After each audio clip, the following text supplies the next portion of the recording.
Welcome to the offer of me Nokia G11, and I'll show you how to turn on always on display feature on this device.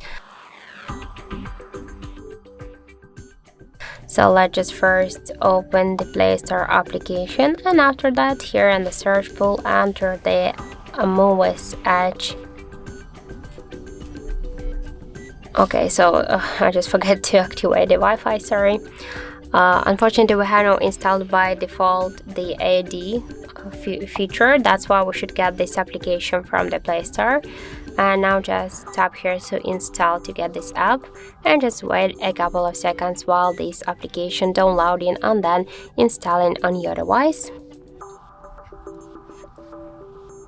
After that, just tap here to open the app, click Draw Over Apps, and find here now Muviz Edge, tap once on the switcher and go back to the app. Here tap to the AOD and select one from these available tabs, for example this one. Click here to apply, and now let's just lock the device.